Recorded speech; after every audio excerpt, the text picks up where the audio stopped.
কি life partner খুঁজছো? Life partner বেছে নেওয়ার আগে এই 5টা কোয়ালিটি অবশ্যই চেক করবে, আর পরে এসে যেন আমার কাছে কেঁদো না আমি বলিনি কিছু। ওকে, চলো।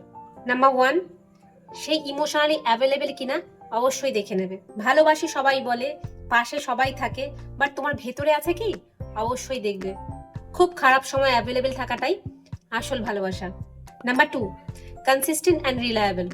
গ্র্যান্ড জেস্টার নয়, ডেইলি অ্যাকশন দেখতে হবে। হঠাৎ করে একদিনে আসছে I miss you, I love you বলে যাচ্ছে, 5 দিন গায়েব হয়ে যাচ্ছে। সব সময় দেখবে তোমার ছোট ছোট কাজেও সে তোমাকে সাপোর্ট করছে কিনা, এবং সেটা খুব কনসিস্টেন্টলি। নাম্বার 3, সে তোমার গ্রো আর তোমার সাকসেসে কি সেম হ্যাপি ফিল করছে যেটা নিজের ক্ষেত্রেও পায়।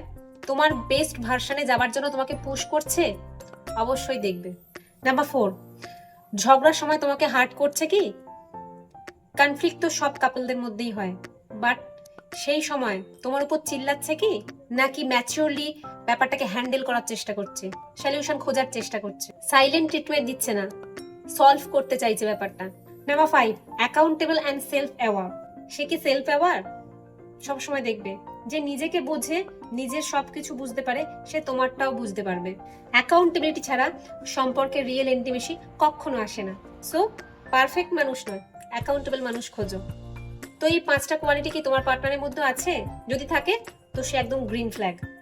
তো এই 5টার মধ্যে তোমার কাছে কোনটা সব থেকে ইম্পর্টেন্ট মনে হয়েছে অবশ্যই কমেন্ট করে জানাবে। রিলটা অবশ্যই তোমার অ্যাকাউন্টেবল পার্টনারের কাছে পাঠিয়ে দিও, ট্যাগ করে দিও তাকে অবশ্যই। টাটা।